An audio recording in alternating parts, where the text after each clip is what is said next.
പമ്പയിലാണ് അയ്യപ്പ സംഗമം നടന്നത് എങ്കിലും അതിൽ പങ്കെടുത്ത പ്രതിനിധികളെ താമസിപ്പിക്കുന്നതിനായി തെരഞ്ഞെടുത്തത് കുമരകത്തെ ഹോട്ടലുകളും റിസോർട്ടുകളുമാണ്.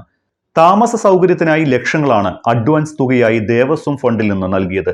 പമ്പയിൽ സംഗമം നടക്കുകയും കുമരകത്ത് വലിയ തുക ചെലവഴിച്ച് താമസമൊരുക്കുകയും ചെയ്തതിൽ വലിയ ധൂർത്ത് നടന്നിട്ടുണ്ട് എന്നാണ് ആരോപണം. പ്രധാനമായും 4 റിസോർട്ടുകളിലാണ് താമസ സൗകര്യം ഒരുക്കിയത്.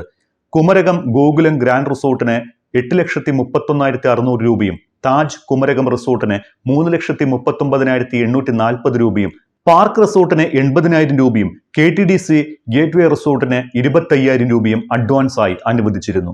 ഈ തുകകൾ അഡ്വാൻസ് മാത്രമാണ് എന്നും ബാക്കിയുണ്ടെങ്കിൽ അത് അക്കൗണ്ടിൽ നിന്ന് പേ ചെയ്യുമെന്നും ഉത്തരവിൽ ദേവസ്വം കമ്മീഷണർ വ്യക്തമാക്കിയിട്ടുണ്ട്. അതേസമയം MOU പ്രകാരം സംഗമത്തിന്റെ നടത്തിപ്പ് ചുമതല ഈവന്റ് മാനേജ്മെന്റ് കമ്പനിയായ Indian institute of infrastructure and construction എന്ന സ്ഥാപനത്തിനായിരുന്നു.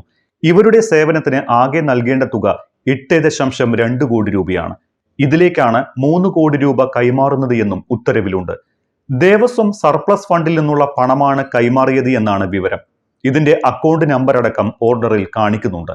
എന്നാൽ സർപ്ലസ് ഫണ്ടിൽ നിന്ന് പണം ചിലവഴിച്ചിട്ടില്ലെന്നും പരിപാടിക്കായി ദേവസ്വം അക്കൗണ്ട്സ് ഓഫീസറുടെ പേരിൽ പ്രത്യേക സേവിങ്സ് ബാങ്ക് അക്കൗണ്ട് ആരംഭിച്ചിരുന്നുവെന്നുമാണ് ദേവസ്വം ബോർഡ് നൽകുന്ന വിശദീകരണം.